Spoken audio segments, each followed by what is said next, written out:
नमस्कार, मैं अनुराग सिंह आप सभी का बहुत बहुत स्वागत करता हूं। आप देख रहे हैं त्रिनेत्र और हम लोग आज के अपने करंट अफेयर की यात्रा शुरू करते हैं।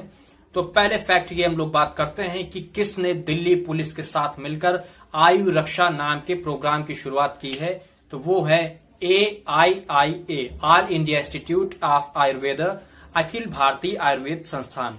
इन्होंने दिल्ली पुलिस के साथ मिलकर आयु रक्षा नाम के प्रोग्राम की शुरुआत की है। इनके प्रोग्राम का उद्देश्य है कि प्रथम पंक्ति यानी कि जो दिल्ली पुलिस जिस तरीके से खड़ी हुई है कोरोना से लड़ने के लिए, हमारी रक्षा करने के लिए, तो उनकी रक्षा करने के लिए सभी पदाधिकारियों की, कर्मचारियों की, सभी को कोरोना से बचाने के लिए इन्होंने ये पहल की है। उसमें शरीर की प्रतिरक्षा बढ़ाने वाले प्रमाणित आयुर्वेदिक उत्पादों को इन्हें उपलब्ध कराया जाएगा और इनकी पूरी निगरानी करने के लिए, इनकी देखभाल करने के लिए आयुर्वेद के माध्यम से ये कार्यक्रम बनाया गया है, इसका प्रारूप तैयार किया गया है। तो अब बात कर लेते हैं कि अखिल भारतीय आयुर्वेद संस्थान की स्थापना कब हुई। तो इसकी स्थापना हुई 10 अक्टूबर 2015 को। जी हां, 10 अक्टूबर 2015 को इसकी स्थापना हुई। वर्तमान में इसके डायरेक्टर हैं प्रोफेसर डॉक्टर तनुजा निसारी जी। जी हां, प्रोफेसर डॉक्टर तनुजा निसारी जी वर्तमान में इसकी डायरेक्टर हैं। आगे बात कर लेते हैं कि आयुष मंत्रालय के वर्तमान में सचिव कौन है। तो आयुष मंत्रालय के वर्तमान में सचिव हैं वैद्य राजेश कोटेचा जी। जी हां, वैद्य राजेश कोटेचा जी वर्तमान में आयुष मंत्रालय के सचिव हैं। तो इसी के साथ में बात कर लेते हैं कि राष्ट्रीय आयुर्वेद संस्थान कहां पे स्थित है। नेशनल आयुर्वेद इंस्टीट्यूट कहां पे स्थित है। तो वो है भारत के जयपुर में। जी हां, भारत के जयपुर में राष्ट्रीय आयुर्वेद संस्थान स्थित है, जिसकी स्थापना 7 फरवरी 1976 को हुई। जी हां, 7 फरवरी 1976 की इसकी स्थापना हुई। वर्तमान में इसके डायरेक्टर हैं प्रोफेसर संजीव शर्मा जी। प्रोफेसर संजीव शर्मा जी इसके डायरेक्टर हैं और राष्ट्रीय आयुर्वेद संस्थान प्रशिक्षण एवं अनुसंधान के मामले में भारत का सर्वोच्च स्थान है, जो राजस्थान में स्थित है। तो अगले फैक्ट की तरफ आगे बढ़ते हैं कि ऐसा कौन सा प्रोग्राम है जो संपूर्ण विश्व में सबसे ज्यादा देखा गया है। सबसे ज्यादा देखे जाने वाला प्रोग्राम बना है रामायण। जी हां, रामायण जो प्रसारित हो रहा था दूरदर्शन पे, 16 अप्रैल को 77 मिलियन लोगों ने उसे देखा है। जी हां, 77 मिलियन लोगों ने, और इसे Limca book of world record में भी दर्ज किया गया है। सबसे पहले 1987 से 88 में दूरदर्शन पर रामायण का प्रसारण शुरू किया गया था। अगले फैक्ट की तरफ आगे बढ़ते हैं कि भारत का वह कौन सा राज्य है जिसने अपनी पहली कोविड-19 की परीक्षण प्रयोगशाला शुरू की है। कोविड-19 की परीक्षण प्रयोगशाला तो वो है अरुणाचल प्रदेश, ईटानगर में। जी हां, अरुणाचल प्रदेश की राजधानी ईटानगर में इसे शुरू किया गया है। तो अब साथ ही बात कर लेते हैं कि अभी हाल ही में 430 फीट लंबा पुल तैयार किया गया था। वो कहां था। वो अरुणाचल प्रदेश की सुबनसिरी नदी पर तैयार किया गया था। सुबनसिरी नदी कहां पे है। वो अपर सुबनसिरी जिले में स्थित है, सुबनसिरी नदी। ओके, और साथ ही एक क्वेश्चन और है कि पक्के पागा हार्नबिल फेस्टिवल कहां मनाया जाता है। तो पक्के पागा हार्नबिल फेस्टिवल मनाया जाता है अरुणाचल प्रदेश में। और सिर्फ हार्नबिल फेस्टिवल, सिर्फ हार्नबिल फेस्टिवल मनाया जाता है नागालैंड में, और पक्के पागा मनाया जाता है अरुणाचल प्रदेश में। पक्के पागा हार्नबिल फेस्टिवल अरुणाचल प्रदेश। हाल ही में चुन्नी गोस्वामी जी का निधन हुआ, वो कौन थे। तो चुन्नी गोस्वामी जी पूर्व फुटबॉलर थे एवं भारतीय टीम के पूर्व में कोच भी रह चुके हैं। ओके, ये एक फुटबॉलर थे चुन्नी गोस्वामी जी, और 1962 के एशियन गेम्स में इन्होंने गोल्ड मेडल भी जीता था। तो हाल ही में भारत के किन 2 राज्यों का स्थापना दिवस मनाया गया। तो हाल ही में गुजरात व महाराष्ट्र ने 1 मई को अपना स्थापना दिवस मनाया है। गुजरात के बारे में बात कर लेते थोड़ी सी कि गुजरात में सुजलाम सुफलाम जल संचय अभियान की शुरुआत। तो इस अभियान के तहत नदी नालों की सफाई का अभियान शुरू किया गया, जिसमें से गाद निकालने का कार्य प्रारंभ किया गया। ये कार्य किसने किया। ये कार्य मनरेगा मजदूरों द्वारा किया जा रहा है। सुजलाम सुफलाम जल संचय अभियान गुजरात से संबंधित है।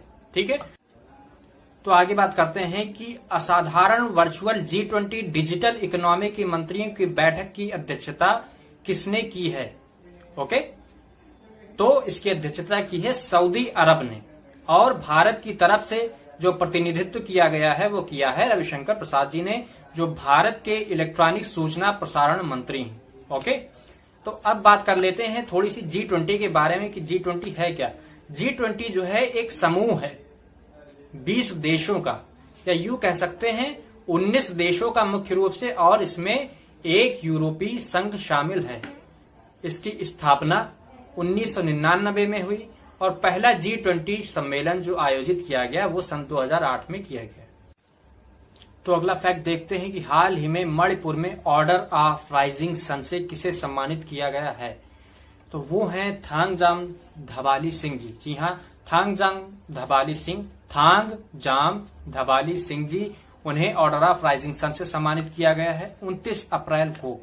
ये कौन है? थांगजाम धबाली सिंह जो हैं ये हैं एलोपैथिक डॉक्टर, और साथ में MTF मणिपुर टूरिज्म फोरम इसके ये संस्थापक भी हैं। ठीक है, अब ये किसने प्रदान किया? तो भारत में जापान सरकार ने इन्हें सम्मानित किया है। किस लिए? भारत में जापान की बेहतर समझ को बढ़ावा देने के लिए और अंतर्राष्ट्रीय संबंधों को प्रगाढ़ करने के लिए इन्हें ये अवार्ड प्रदान किया गया है। ठीक है, तो जापान सरकार ये अवार्ड क्यों देती है? तो जापान सरकार ये अवार्ड इसलिए देती है, जापान की संस्कृति, वहां का कल्चर, पर्यावरण संरक्षण का प्रचार और अंतर्राष्ट्रीय संबंधों की उपलब्धि जब होती है तो ये अवार्ड प्रदान किया जाता है। जापान के बादशाह मेइजी ने 1875 ईस्वी में इस अवार्ड को शुरू किया था। ओके, तो अभी 29 अप्रैल को धबाली सिंह जी को जापान सरकार ने order of rising sun gold and silver rays से सम्मानित किया। अगला फैक्ट देखते हैं कि जापान के प्रतिष्ठित 25वें निक्केई एशिया पुरस्कार के लिए भारत से किसे सम्मानित किया गया है? भारत से, जी हाँ, हमारे देश से किसे सम्मानित किया गया? तो वो है IIT मद्रास के प्रोफेसर थलप्पिल प्रदीप जी। जी हाँ, थलप्पिल प्रदीप जी को इस पुरस्कार के लिए सम्मानित किया गया है। अभी 1 मई को ही इसकी घोषणा की गई है। और इन्हें क्यों सम्मानित किया गया, किस कार्य के लिए? तो इन्हें जल शुद्धिकरण, वाटर प्यूरिफिकेशन के उत्कृष्ट कार्य के लिए सम्मानित किया गया है। और ये जो जापान के निक्केई एशिया पुरस्कार हैं ये किन श्रेणियों में दिए जाते हैं? तो ये 3 श्रेणियों में दिए जाते हैं: आर्थिक, व्यापार और नवाचार, विज्ञान और प्रौद्योगिकी, और तीसरे संस्कृति और समुदाय। इन क्षेत्रों में ये पुरस्कार प्रदान किया जाता है। तो अगला फैक्ट देखते हैं कि IDMC आंतरिक विस्थापन निगरानी केंद्र, इन्होंने क्या किया है? 2019 में वैश्विक रिपोर्ट जारी की है जिसमें इन्होंने बताया है कि भारत में सबसे ज्यादा लोग विस्थापित हुए हैं। लगभग कुल संख्या इन्होंने 95 लाख लोगों का विस्थापन होना बताया है, जिसमें दक्षिण एशिया में बहुत ज्यादा संख्या विस्थापित होने वाले लोगों की, जिसमें प्रमुख कारण मानसून के कारण आने वाली बाढ़ एवं चक्रवातों को इन्होंने दोषी बताया है। और विस्थापित होने वाले लोगों की संख्या भारत में लगभग 50,37,000 है, जो 2012 की तुलना में बहुत ज्यादा है। भारत के अलावा बांग्लादेश में भी काफी संख्या में लोगों ने विस्थापन किया है, जो 40,86,520 के आसपास बताई जा रही है। आज के अपने करंट अफेयर के सफर में हम यहीं पे अल्प विराम लेते हैं। कल हम फिर मिलेंगे नई वीडियो के साथ में, नए फैक्ट्स के साथ में, एक्सप्लेनेशन के साथ में। और आप लोग अपनी तैयारी करते रहिए, सुरक्षित रहिए, सेफ रहिए। लॉकडाउन 2 हफ्तों के लिए बढ़ गया है तो घर पर ही रहिए। बहुत ही आवश्यक होने पर घर से निकलिए और अपनी तैयारी में सभी लोग लगे रहिए। मिलते हैं कल, तब तक के लिए आप सभी को नमस्कार।